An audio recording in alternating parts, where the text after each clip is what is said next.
হ্যাঁ হ্যাঁ, যতগুলো আর কি করা যেতে পারে আর কি সবগুলো ট্রাই করে দেখতে হবে। আর এখানে একটা ভুল হয়েছে, এখানে তোমার m আর n এর ভ্যালু 0 হবে, বুঝছো? 0 হবে, এটা ঠিক করে দিতে হবে। আমি পরে আচ্ছা এখনই ঠিক করে রাখি, ঠিক করে সেভ করে রাখতে হবে।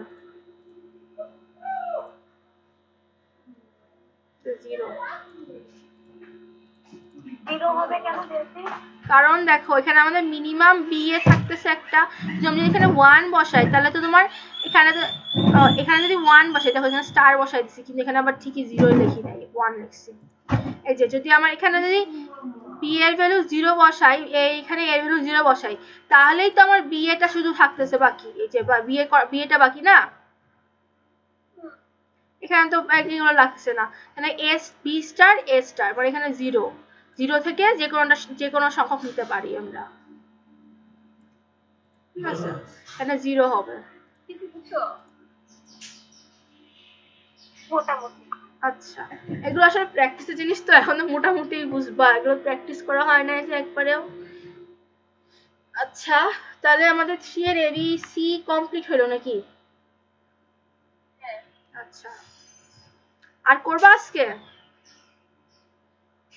আজকে তাহলে হ্যাঁ জাস্ট স্টার্টটা শেষ করে দাও, তাহলে আচ্ছা ঠিক আছে করো।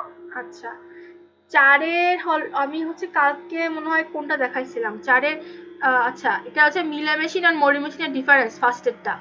তাহলে আমরা তো এটা জানি মরি আর মিলে মেশিনের ডিফারেন্স কি কি থাকতে পারে। টুস কমপ্লিমেন্টটা মনে হয় কালকে দেখাইছিল না জাস্ট? কালকে ওয়ান্স কমপ্লিমেন্ট দেখাইছিলাম। ও আচ্ছা, তোমরা এটা মনে রাখতে পারো এইভাবে যে মরি MOORE মরি লিখতে তোমার দুইটা ও আসছে না, তাই হলো স্টেট গুলো আউটপুটের সাথে থাকবে। আমি জাস্ট মানে ভুমবাম আর কি, একটা করে বানাই রাখছি আর কি নিজের মনে রাখার জন্য।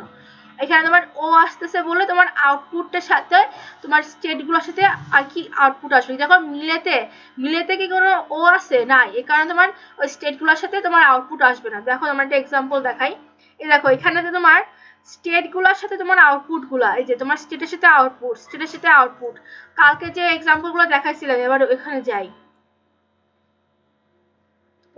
এই যে দেখো এটা হচ্ছে আমার মরি মেশিনে দেখো আমার স্টেটের সাথে আউটপুট, এই যে আমার স্টেটের সাথে আউটপুট, তাই না? আউটপুট আজকে অ্যাড করতে হচ্ছে, কিন্তু আমার মিলে মেশিন যেটা, সেখানে কিন্তু আমার স্টেটের সাথে কইছে, এটা তো মরি, এই যে মিলে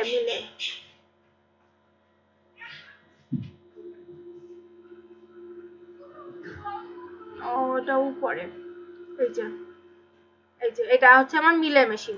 এখানে আমার স্টেটের সাথে আউটপুট লেখা লাগছে না, ঠিক আছে? মিলেতে এখানে আউটপুট লেখা লাগছে না, এখানে এটা মিলে, এখানে কোনো আউটপুট নাই, ও লাইন ওটার সাথে, এই কারণে এটা আর কি তোমার মিলে। আর মরিতে তোমার ও আছে, লিখতেও ও আছে, এখানে তোমার স্টেটের সাথে আউটপুটটা লিখতে হবে, এভাবে মনে রাখতে পারো। আচ্ছা, এরপরে হলো এটা ফার্স্ট ডিফারেন্স, যে output depends only on the current state. আর মিলেতে তোমার আউটপুট হচ্ছে প্রেজেন্ট স্টেট আর হচ্ছে প্রেজেন্ট ইনপুটের উপর ডিপেন্ড করে। তারপরে হচ্ছে এখানে তোমার মোর স্টেট থাকে, এখানে ফিউ স্টেট থাকে। আবার এটা হচ্ছে সিনক্রোনাস, এটা অ্যাসিনক্রোনাস, মানে কিছুটা মুখস্থ টাইপের জিনিস। মরিতে তোমার ইজি, কমপ্লেক্স। আচ্ছা আচ্ছা, এখানে এক্সাম্পলটা দেখাই তাহলে তো একটু ক্লিয়ার হবে। দেখো এক্সাম্পলে দেখো এখানটাতে দুইটা স্টেট ইউজ করেছি। এখানে আমি যখন ইনপুটে 1010 দিলাম, তাহলে দেখো প্রথমে তোমার কিউ নোটে আছি, ঠিক না? কিউ নোটে আছি বলে আমার এইখানে তোমার এ প্রিন্ট হবেই, ঠিক আছে? এন্টার করার সাথে সাথে তোমার এ প্রিন্ট হবেই। এরপরে যখন আমি 1 পেলাম, কিউ নোটে 1 পেলে আমি আবার কিউ নোটেই থাকবো, তাহলে 1 পেলে কিউ নোটেই থাকবো, তাহলে এ প্রিন্ট হলো।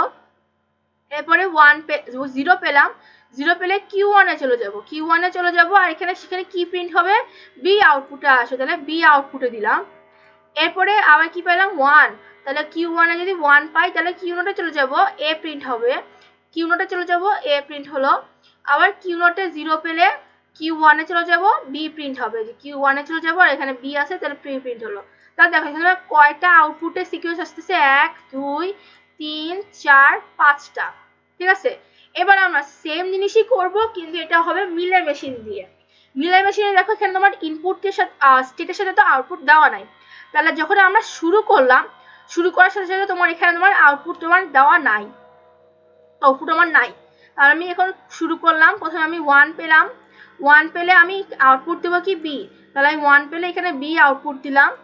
এরপর হলো Q0 এই থাকলাম, এরপরে পেলাম কি 0, 0 পেলে আমি A আউটপুট দিব, 0 পেলে আমি A আউটপুট দিলাম আর Q1 এ যাব, তাহলে Q1 এ চলে আসলাম। এরপর আসছে কি 1, তাহলে Q1 এর মধ্যে 1 আছে, 1 থাকলে Q1 এই থাকবে আর A আউটপুট দেবে, তাহলে Q1 এ থাকলে আর A আউটপুট দিবে। আর তারপরে আবার কি আছে 0, তাহলে 0 পেলে Q2 তে Q0 এ যাবে আর B প্রিন্ট করবে, তাহলে Q0 এ গেল আর B প্রিন্ট করলো, তাহলে তোমার কি আসতেছে B A A B, তাহলে তোমার আউটপুট কয়টা আসতেছে, 4টা, আর এখানে ছিল হচ্ছে 5টা। তার মানে তোমার হচ্ছে এখানে জাস্ট এটা হলো যে বোঝানোর জন্য যে এটা হচ্ছে কইসা, এটা হচ্ছে অ্যাসিনক্রোনাস আর এটা হচ্ছে সিনক্রোনাস। ও না, এটা না, কি জানি একটা জানি বোঝানোর জন্য, এখানে তোমার আউটপুটে বেশি ভ্যালু থাকবে আর এখানে কম ভ্যালু থাকবে, এটা মানে ডিফারেন্স ছিল, কিন্তু এখানে সেটা লিখি নাই। হ্যাঁ বলো। আমরা এই সাইডে হচ্ছে প্রথমে তো 1 নিচ্ছি না, হ্যাঁ 1 নিলে হচ্ছে B আসবে, সেখানে তো আমরা 1 নিলে এও তো আসতে পারতো না। কোথায়, এটাতে মানে এই মিলেতে না মরিতে, এইটাই সেকেন্ডটাই। আচ্ছা এখানেতে না না, এখানে দেখো এই যে 1 দিলে, এই যে 1 দিলে Q0 এই থাকবে আর B প্রিন্ট করবে। ও আচ্ছা, 1 দিলে Q0, এই যে তোমার প্রেজেন্ট স্টেটের উপরে ডিপেন্ড করছে আর প্রেজেন্ট ইনপুটের উপর ডিপেন্ড করছে, বুঝছো? এটাই হচ্ছে তোমার মেইন, যে তোমার তুমি এখন বর্তমানে কোন স্টেটে আছো আর তোমার বর্তমান ইনপুটটা কি সেটার উপর ডিপেন্ড করে। কিন্তু এখানে তোমার শুধুমাত্র তোমার ইনপুটের উপর ডিপেন্ড করতেছে, তোমার স্টেটের উপর ডিপেন্ড করছে না, তোমার ওই স্টেটে গেলে ওই ভ্যালুটাই আসবে, যেন এটা ফিক্সড করে দেওয়া। কিন্তু এখানে তোমার ইনপুটে কি দিচ্ছ, ইনপুটে আমার 1 দিচ্ছি আর কোন স্টেটে আছো, Q0 এ আছে, এই জন্য এটা তোমার স্টেটও ডিপেন্ড করে, আবার হলো ইটাও ডিপেন্ড করে কি ভ্যালুটাও, ইনপুট ভ্যালুটাও ডিপেন্ড করতেছে। ঠিক আছে, এটা হলো এটা মেইন জিনিস এই দুইটার জন্য। এরপর হলো কনস্ট্রাক্ট মিলে মেশিন, যেটা কিনা টুস কমপ্লিমেন্ট নেবে। আচ্ছা, টুস কমপ্লিমেন্ট করা কি মনে আছে? টুস কমপ্লিমেন্ট কি জিনিস ছিল? প্রথমে হলো আমরা ওয়ান্স কমপ্লিমেন্ট করব। আচ্ছা, ওয়ান্স কমপ্লিমেন্ট করা মানে হচ্ছে ওইটাকে উল্টায় দিব, এই যে উল্টায় দিলাম, এবার তার সাথে 1 যোগ করে দেব, তাহলে 1 1 হলো 0 আর এখানে তোমার 0 1 হলো 1 1 মনে পড়ছে? আচ্ছা ভালো, হ্যাঁ আচ্ছা দেখো আমি এখানে তাও লিখে দিয়েছি।